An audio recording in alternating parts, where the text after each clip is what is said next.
Paramashivoham.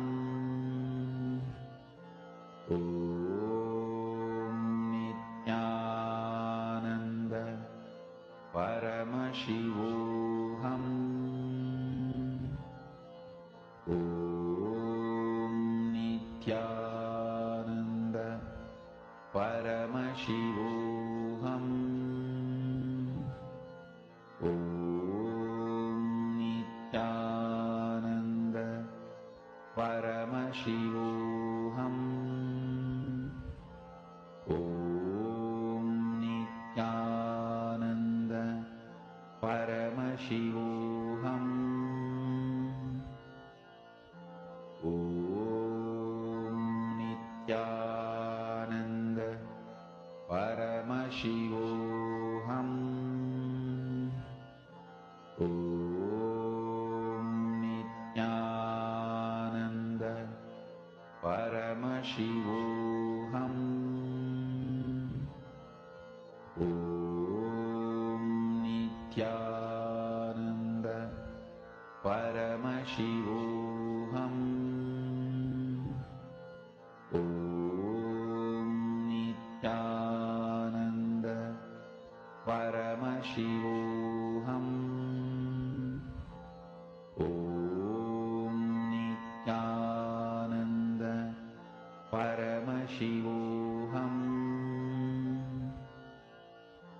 Om Nityananda Paramashivoham. Om Nityananda Paramashivoham. Om Nityananda Paramashivoham. Om Nityananda Paramashivoham. Om Nityananda Paramashivoham.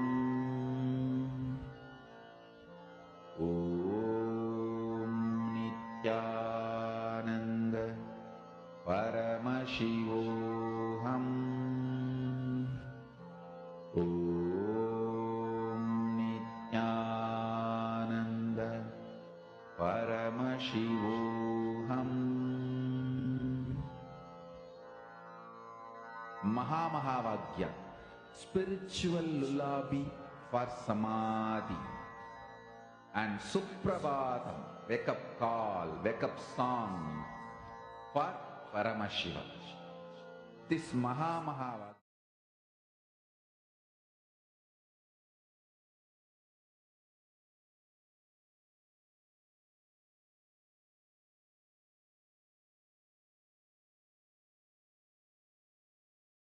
Listen. Listen. I want to tell you two things. One, the scientific values. I was studying what makes something as a science, the definition of science, what makes something as philosophy, what makes something as mythology, what makes something as history.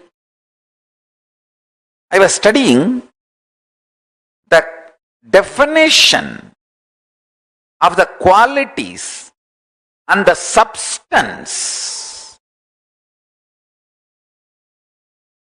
What is the substance and what is the quality declares something as a science, something as mythology, something as history, something as philosophy. I tell you, after thoroughly studying, and I was also spending some time with many different autobiographies of people from various walks of life, from different parts of the world and different time and culture. Listen. conclusion I arrived, Vedas and Agamas have highest qualities and values of science. Understand? The revelations and declarations of Vedas and Agamas, whether in the field of health, in the field of cosmology,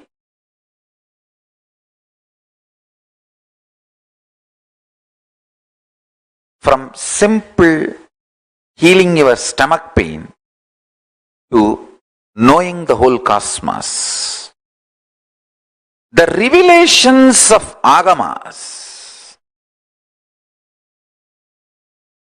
have higher quality and scientific values than anything declared as science in the world. Just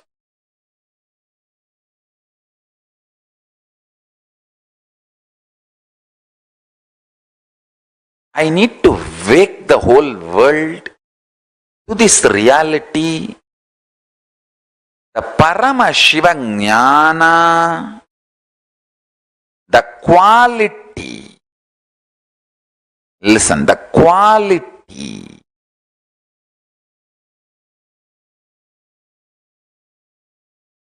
the values declared as the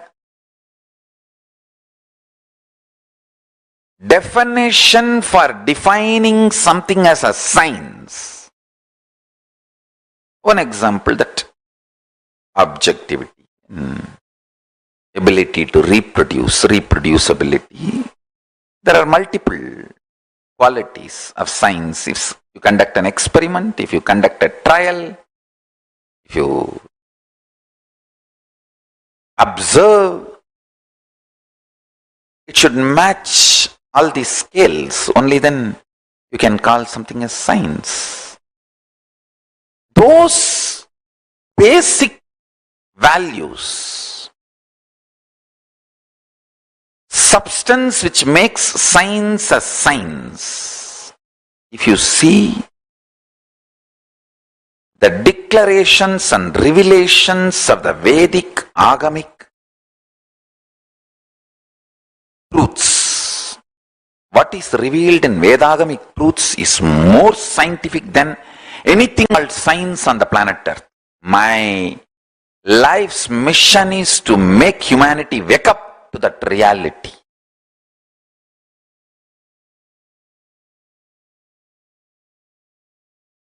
The first statement I am making, past can be completely changed, altered, transformed, deleted, and made to disappear in parts or full,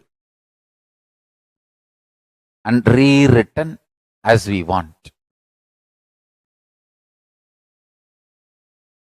I do not want to leave any doubt. That is why multiple words I am using. Past can be fully deleted, or half deleted, or partly deleted, deleted as we want.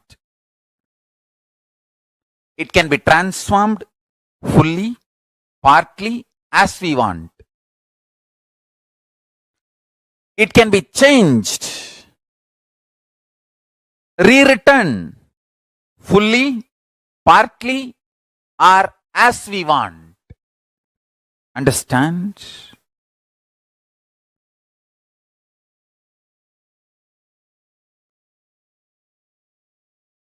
I am not talking about future. I am talking about past.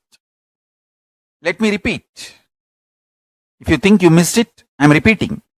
The past which you think is over, gone, that can be changed, transformed, rewritten, deleted, fully, partly, or as we want, part by part, the parts which we want. understand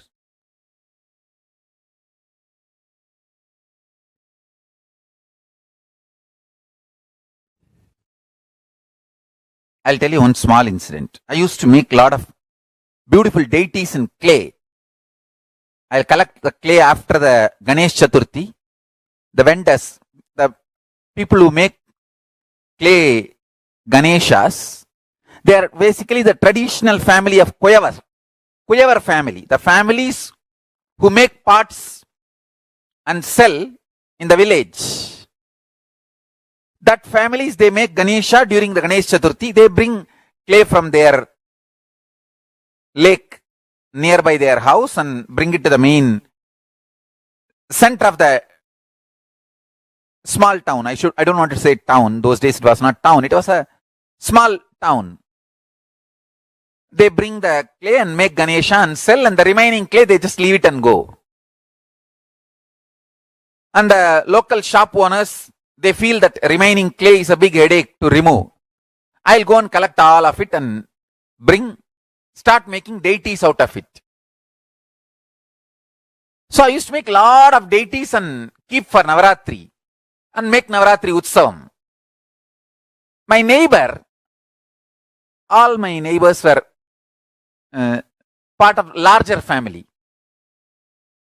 So my neighbor, one of my grandmother, either they are part of the blood relatives or distant relatives or literally like a friends and same family. And neighbor, we had one of my grandmothers. I do not know how she is related to me directly or indirectly. Her name is Pattamma, we used to call, and she's a very sweet person. Her husband, one of the grandfathers, how directly or indirectly is related, I don't remember. He told me once, instead of wasting whole day making this deities on your own, just spend few rupee in the shop, you will get it and bring and keep it and celebrate Navaratri. Those days I used to be having darshan of Arunagiri Yogeshwara. I ran to Arunagiri Yogeshwara and said, my neighbor Tata is telling like this, Swamiji, what do you think? Can you tell me what should I do? He laughed and said, all the people who buy from the shop and keep, do you think they get enlightened? They get experience. It is not the deity, it is the time you spend, your energy, your involvement, that makes you enlightened. He made a very beautiful statement. எல்லாத்தையும் பணத்துக்கு சமமாக்குனா இப்ப மொத்தமா பணத்தை பேங்க்ல வச்சுட்டு நம்மளா செத்து போயிடலாமா? வாழறதாம்பா வாழ்க்கை, எல்லாம் பணத்துக்கு சமம் இல்ல. He told beautifully, living is life, not everything is equivalent to money. If everything is equivalent to money, we can put all the money in the bank and then die. Is that life? Understand? The click I had with Arunagiri Yogeshwara, with this teaching, he was telling, our involvement makes life. Our living makes the life. Then I realized why Parivrajaka. I used to think, those days, Paramacharya, we used to hear regularly, Paramacharya is walking from one place to another place. After 15 days, we will hear that he has moved to a nearby village. I used to think, why 15 days we have to waste by going by walk? We can hire a bicycle. Those days, the bicycles used to be hired. In the villages, they will give the bicycle for hiring. 1 hour, 60 paise. For 1 hour, the hiring charge is 60 paise. If you take 2 hours, 1 rupee, 20 paise discount. The bicycle they will give for lending. Lending bicycle used to be the tradition those days. I used to think, even then I never used to think that let us have a car and all that. We can just hire a bicycle for Acharya and he can bicycle and go to the next village within 1 day. Why 15 days wasting? I used to think. Now I understand. Understand now with 10 vehicles, 2 ambulance,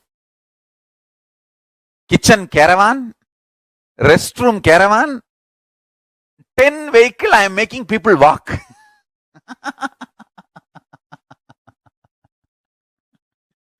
Because I know.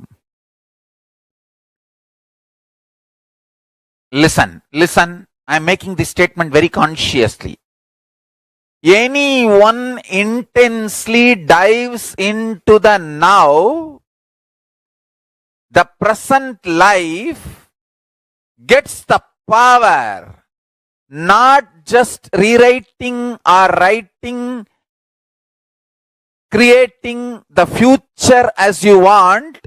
You get the power even to rewrite, delete or transform the way you want with your past also.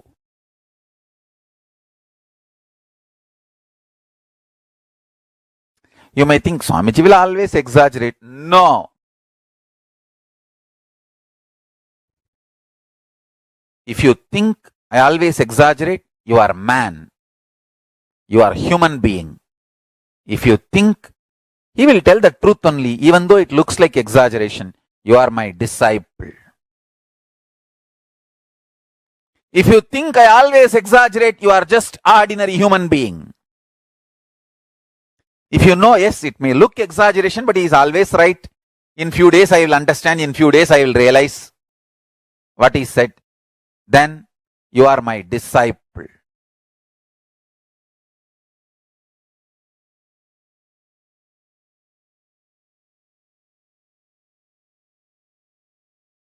If somebody slaps you,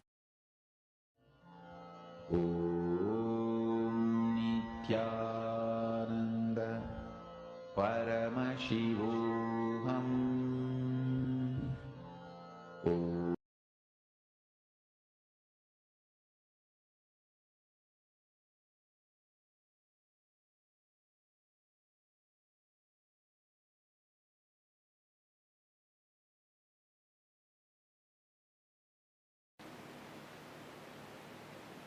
Consider this line, straight line, as present moment.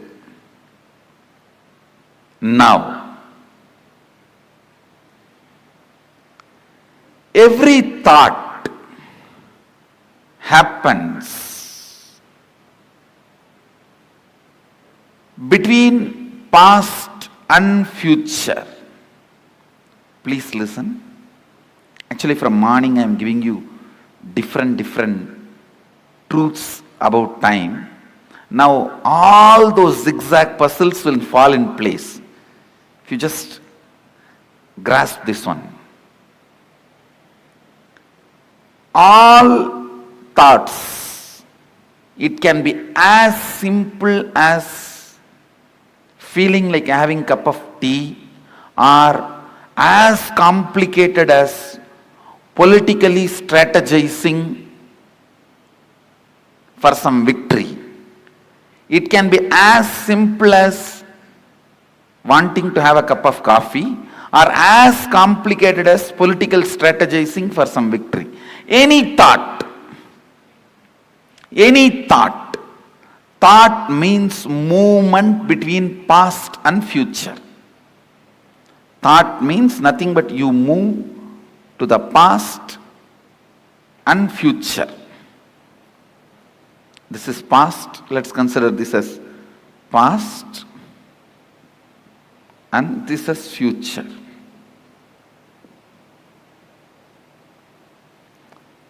The center moment, present. where the present meets the past and future, that moment is now. This is that now. Present.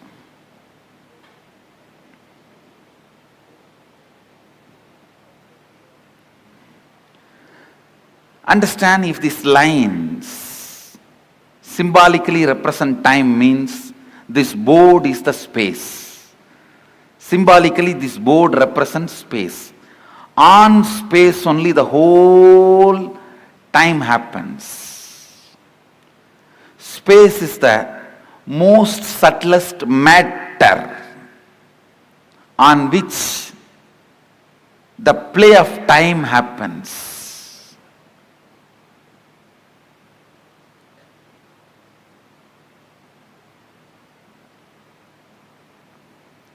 Just understand this example. Your movement between past and future is thought.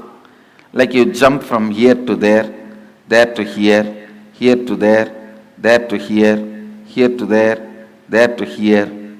That is what I call your perception about you, life,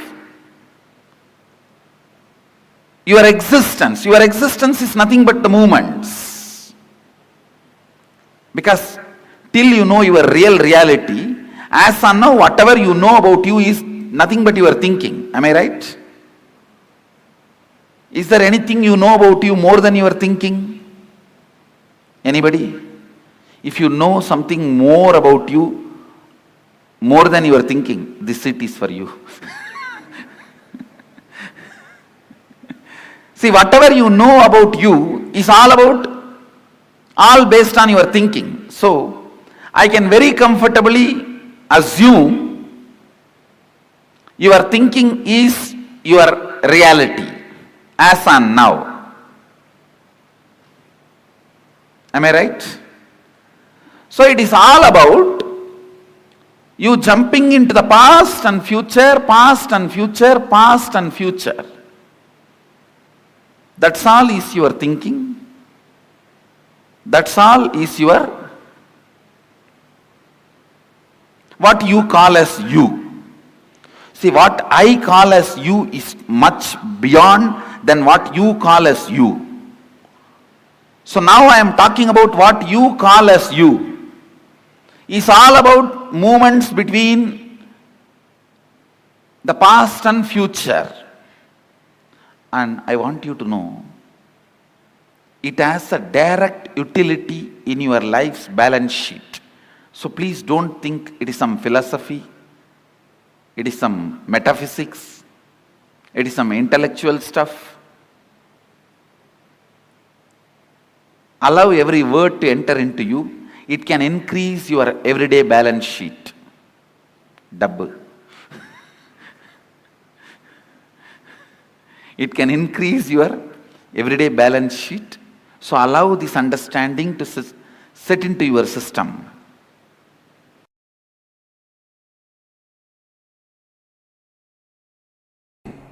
Listen.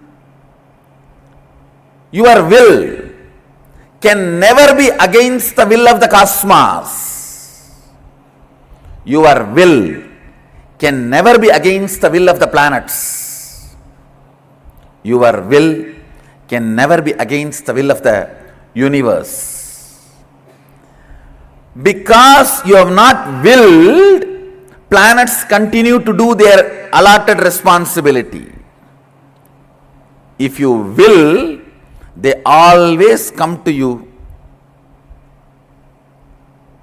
Listen, in 3 ways they come to you. If you are praying, they come to you as God. If you are declaring, they come to you for negotiation table. If you are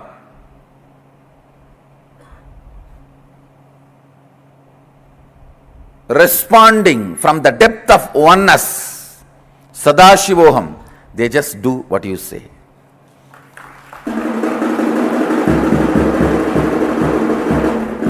Understand, please understand, the will which you have. See, all of you have will. That is why you are, even if you want, you can move your hand, you can close your eyes, you can turn your head. Whatever will you have to run your body and your mind, this will and the cosmic will which runs the sun, moon, planets, these two only quantitatively differ. Smaller, higher, that's all. They do not have quality difference. Good, bad, no. God, devil, no. This is one of the major truth. Very important truth. Sanatana Hindu Dharma teaches. I should tell you, Sanatana Hindu Dharma alone teaches.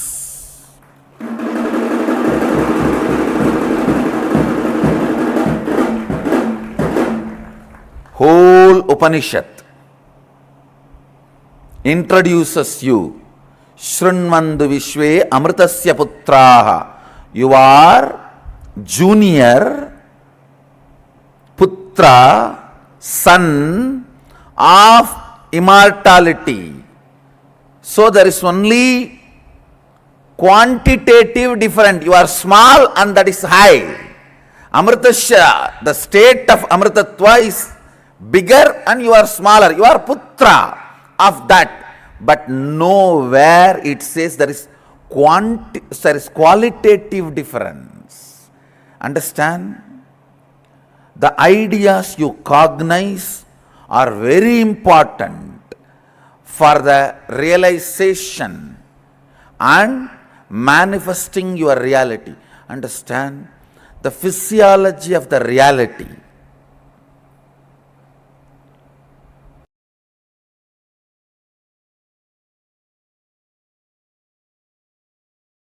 Put all your plans into Paramashiva's plane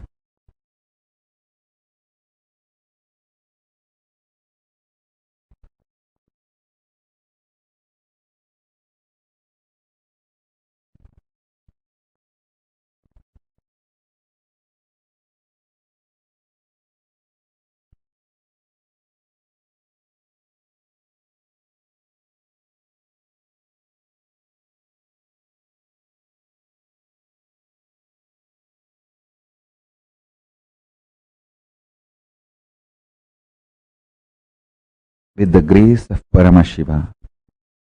Planets will bless them into reality. Listen. Listen carefully.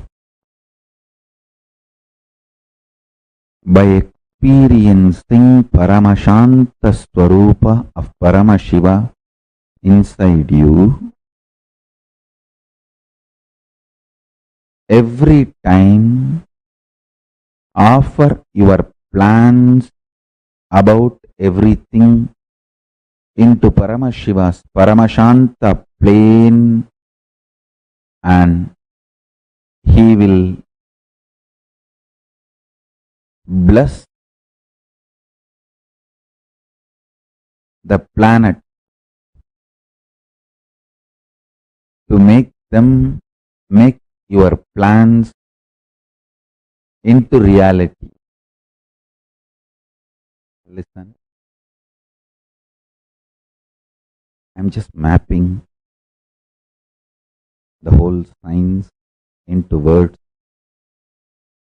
into formulas for all of you to experience, listen intensely.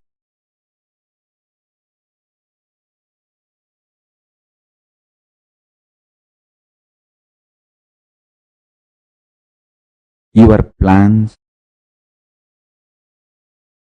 dilute your existence, lower the quality of your existence when you get agitated, when your plans trigger your personal fear or greed, adds stress to your personality, and it dilutes the quality of your existence,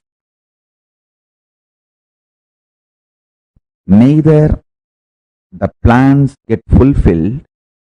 Even if they get fulfilled, by the time you are tired, frustrated, bored about your own plans and you don't enjoy them or their result. Listen carefully. In my life, the greatest gift I received from my Guru, Arunagiri Yogishwara, is before even I started developing personality, he made me realize I am the manifestation of a principle. Every plan I have is the plan of that principle. So, every plan, the cosmic principle becomes stronger in me, that made the plans blessed by the planets, and planets made my plans into reality. Understand? Whenever you realize your plans are aligned with the cosmic plane, with the cosmic principles, Paramashiva passes your plans. He signs, approved.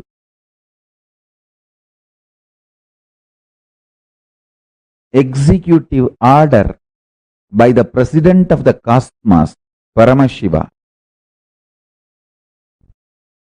and he blesses planets, execute it with tremendous joy and bliss and ecstasy. Understand? Let me repeat. The greatest blessing I received from my gurus, Guru Parampara, is before even I started developing my personality or the individual identity, they made me experience I am the manifestation of the great principle. The cosmic principle. Because I realized that I saw my every plan is the plan of the cosmic principle. It is from Paramashiva's plane.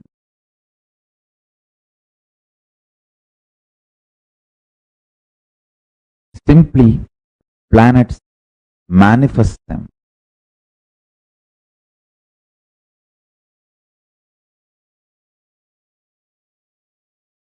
In your life, if you start understanding your every plan is aligned to the cosmic plane, simply planets will make them into reality. Anything which is not aligned to the cosmic plane, you will automatically drop them without any delusion or pain or confusion. I want you to know, dropping your plans is not something difficult or new for you. You always think, oh, dropping my plans is like literally taking me away from me. No.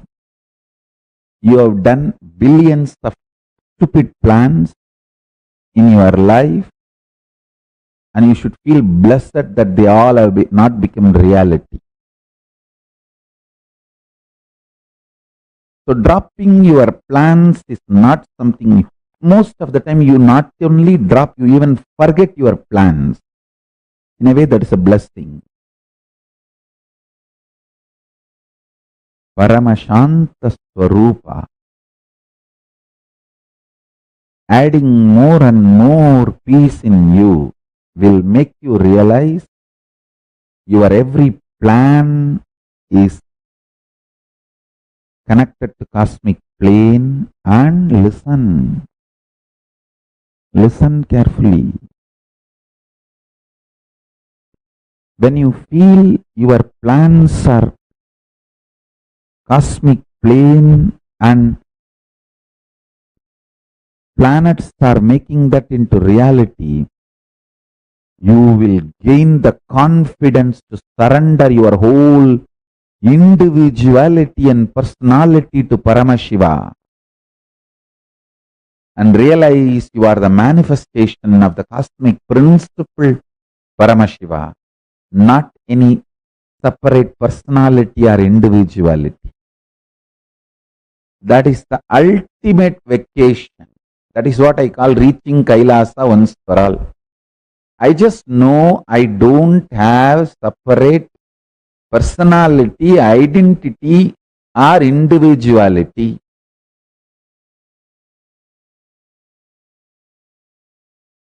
I am just a manifestation of the cosmic principle, Paramashiva.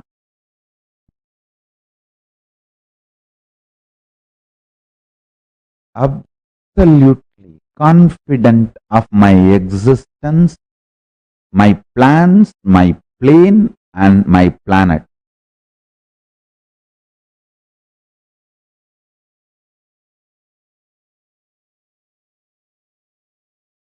This is what I call reaching Kailasa once for all. Relaxing in Kailasa.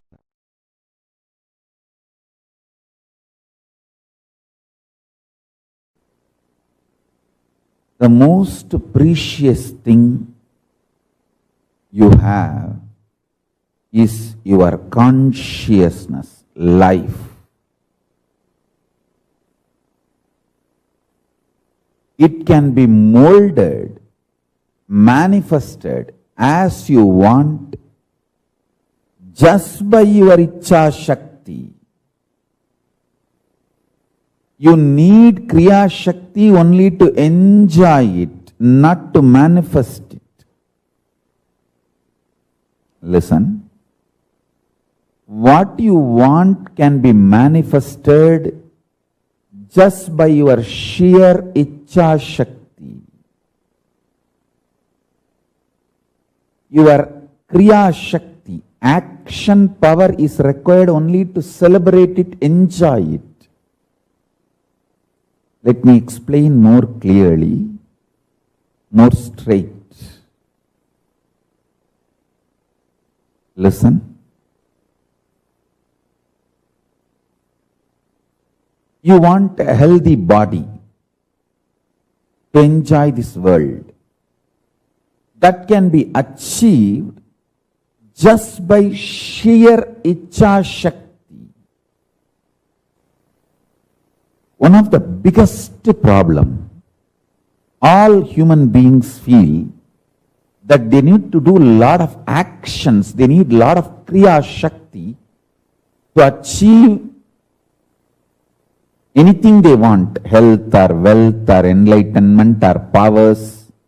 That is delusion. Please understand, you need sheer Ichcha Shakti, means will, desire, that's it. The desire itself is capable of manifesting Kriya, the action power. Listen to these three words. Ichcha Shakti, your desire power. Power to desire, will. Kriya Shakti, power to work intensely and manifest. Jnana Shakti, power of enlightenment, knowledge. See, one of the biggest problem all of you have is your delusion that too much of work is needed to achieve anything. Whether you want health, oh, I have to get up and do yoga, stretch my body. Only then I can have health. If I want wealth, I have to get up and go to office and work like a dog, day and night. Only then I will have wealth. First of all, you don't understand, no dog works. Anyhow, listen. It is actually delusion. Please listen. Your sheer power to desire, Icha Shakti, gives 99% success. 99% means 99.999% success is your sheer desire power, Icha Shakti. Your Kriya, the action power needed is too small, too small. Listen intensely. At least all my disciples listen. When you are terrorized, you will see only frightening negativity all around you. You will lose trust on everything, on Guru, on life, even on yourself. When you fall in love, even your stupid, cheating girlfriend, cheating boyfriend will look like a god.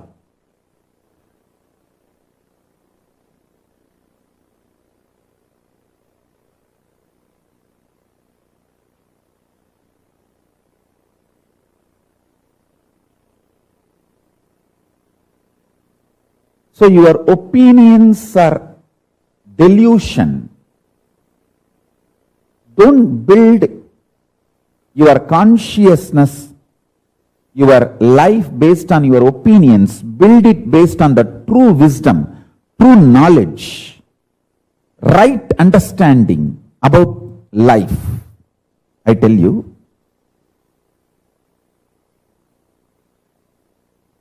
listen carefully.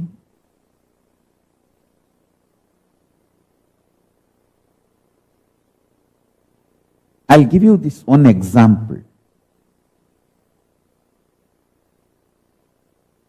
I'll take the example of your health.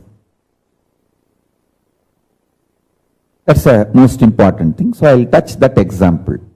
You apply this principle in every aspect of your life. I'll give you the example of health. Listen.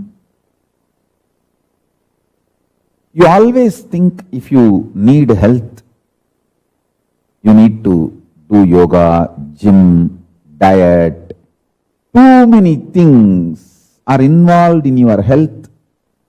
And the moment you think about all the actions you need to do, you get tired and you give up on your health, your idea about your health. I tell you, only thing you need for your health is your willpower, desire to be healthy.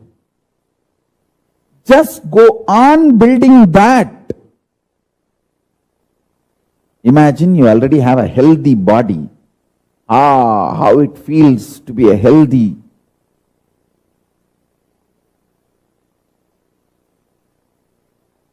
Beautiful, shining, glowing, happy, youthful, energetic body. I tell you,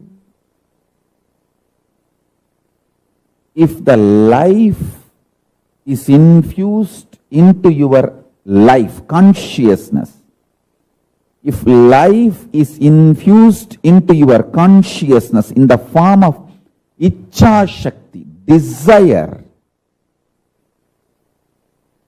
99.999% of the work is done. Your actions are needed only to enjoy what you want through that healthy body. See, I am not disrespecting Kriya Shakti. Listen carefully. I am not disrespecting Kriya Shakti. I am only saying your delusion about Kriya Shakti puts you in tiredness, boredom, frustration, life negativity. That is what is wrong.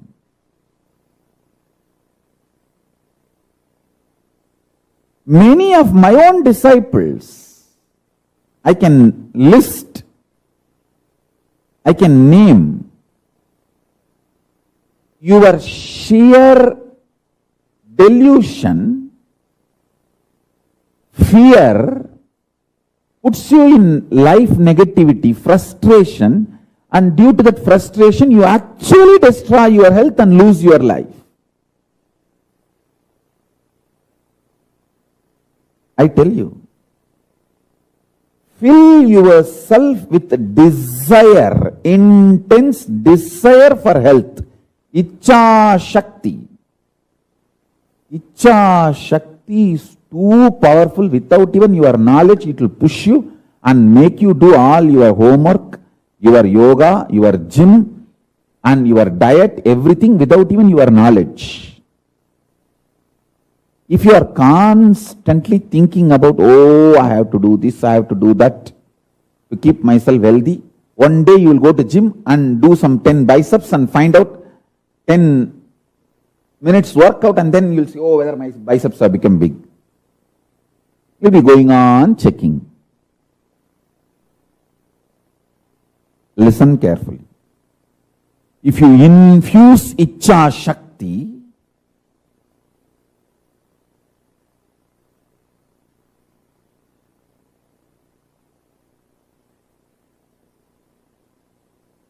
desire to be healthy, you will see your whole life aligns, cosmos aligns itself beautifully.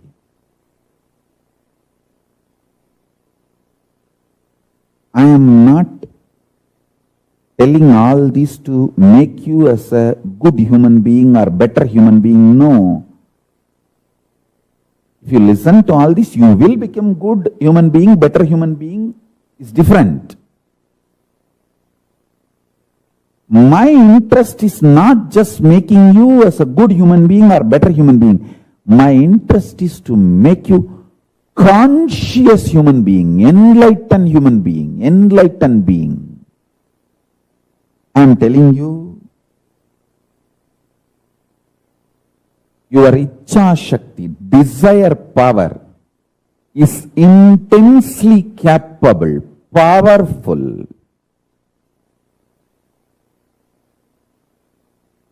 to manifest whatever you want. Your Kriya Shakti is needed only to enjoy what you want.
Nityanandam, what are the clicks that each of you had?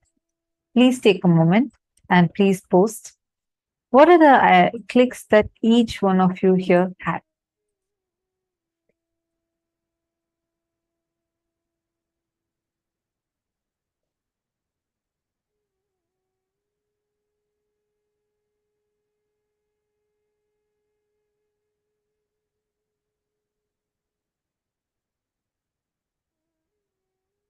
Understand, like what Swamiji was revealing, right? First and foremost thing, in the last session and this session, it's like almost like a continuation. Past can be changed, completely changed, altered, transformed, deleted, and made to disappear. Mind is waiting to get heard, and it is loaded with past. The mood of your body, your mind, your physiology, your psychology, and you keep now plays a very important role in your whole life. If you keep the now in incompletion or hope, that will continue forever. Therefore, keep the now in completion and clarity. That will manifest forever. Very powerfully, Swamiji explained to us about how any thought is our mind jumping from past to future, past to future, past to future. That is why any thought you are having itself is an incompletion.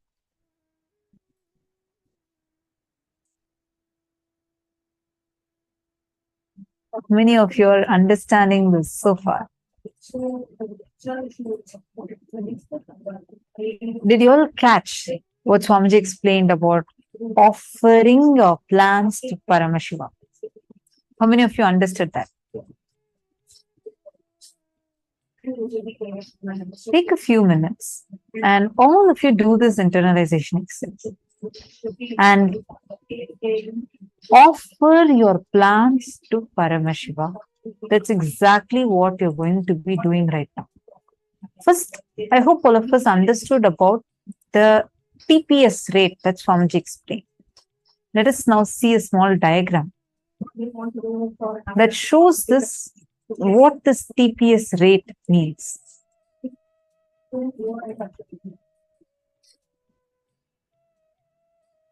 Hope all of you are able to see this.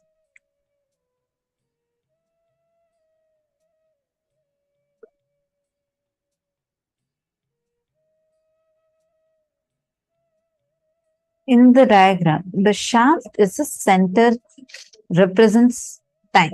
At any given time, the greater your TPS or the thought per second rate is, the more far flung you are from consciousness of present moment.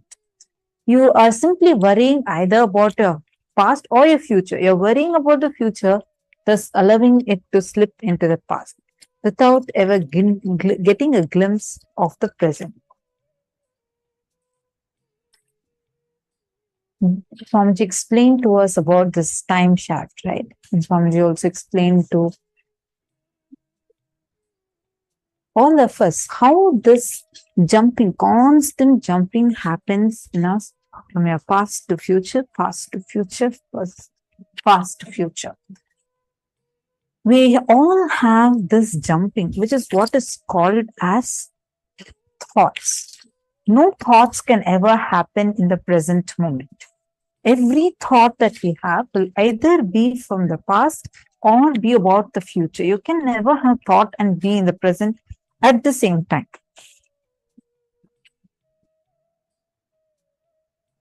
Hope all of you understood this.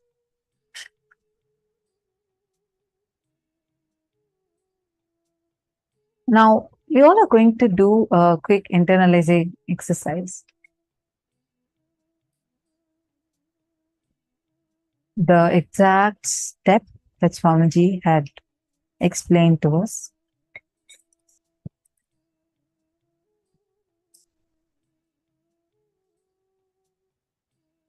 Like how Swamiji beautifully revealed, human beings are endowed with the energy to make what they want as a reality. Whatever you want in your life, you have the energy to make it as a reality. pen down your plans for this year. Like Swamiji explained, if you will, planets always come to you. They come to you in 3 ways. If you are praying, they come to you as God. If you are declaring, they come to you in the negotiation table. If you're responding from the depth of oneness, Sadashivoham, they just do what you say. Pin down your plans for this year. Put all your plans into Paramashiva's plane. Experience the Paramashanta Swarupa of Paramashiva inside you. And every time, offer your plans about everything in this way into the Paramashiva's Paramashanta plane. He will bless the planets to make your plans into reality. Please take a few minutes and please start this process. Write down your goals for this year. What all are the things you want to achieve this year? If any of you have any questions, feel free to post it in the chat.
Nityanandam, everyone.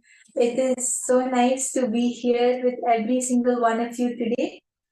And after we just had such a powerful satsang from Swamiji, where we learned how to manifest anything we want just by our will persistence, just by our Ichha Shakti, right? And it's like such a breakthrough cognition, because nobody in the world would have such a cognition. Okay, if I just will for something, if I just decide for something, I can make anything happen. And we just need our Ichha Shakti to do whatever we want to do. After that, the Kriya Shakti, the Kriya Shakti which we use is only to fulfill that decision, the action which we have to do. Please understand, Swamiji says 99% is Ichha Shakti and 1% is Kriya Shakti.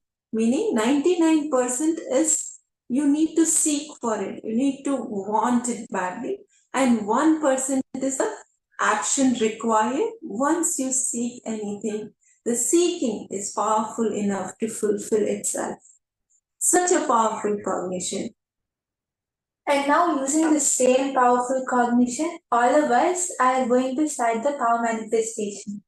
All of us just wrote down, right, what are all the different things in our life which we just make it happen just by deciding from the space of Paramashiva, from the space of Sadashiva, we make whatever we want happen. That is when even the Navagrahas will listen and obey what we say.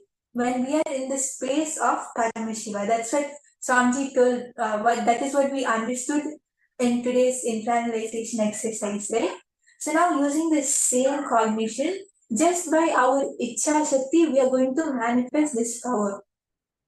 So now we are going to manifest the power of Swachandachari. This is where we would be scanning the obstacles of each other and the solution for it. It can be anything. It can be related to your health or your wealth or any other issue which you face. Your partner is going to scan that obstacle, and not only scanning obstacle, but we're also going to find the very root of the obstacle. For example, if you feel that you don't have enough wealth, you don't have enough money, your partner is not only going to scan that aspect, but he's also going to scan the root of it. It can be that you're not having completion with your wealth aspect, or you're having so much of the poverty consciousness, or whatever is the root cognition inside you, right? Because Swamiji says that whatever manifests in our life is not because of the situations outside. It is because of the space we hold inside. The space which we hold inside only reflects outside. That is what manifests what we have. So when you complete with the cognition inside you, that is when the things and the situations outside you will change. Yes. So we will first of all scan what is the issue. You can share with each other. You can all partner up. Find out what is the problem for which your partner needs the scan for. Not just that, you also have to look for the solution. What is the solution which the third eye is revealing for your partner for that particular issue? For example, wealth. Okay, I'm trying to manifest a job. I want to manifest a job maybe for $20,000 per month. But I have not been successful. I think I have all the capabilities to make it happen. But there is something still there. Let your partner scan for you. Tell you, you will know, you will find out something very interesting things. Some small incompletion which may come up from when you were as young as 5 years old, where some cognition is sitting inside and it is not letting you manifest. So third eye will give you a breakthrough solutions and the obstacles which are there for you to be able to manifest that job, right? So this is going to be very interesting. It can be anything which you want this. It can be health, wealth, relationships, even spirituality. In any dimension and aspect of your life, you are looking for a solution. Please do this round and let us all start Yes, so now I request all the participants to partner up. You can partner up with anyone in the Zoom, or if you have any of your friends or family members who you know and who might want this, might want to manifest with this with you, you can call and partner up with them also. So I request, I'm giving 2 minutes, and I request everyone to quickly partner up.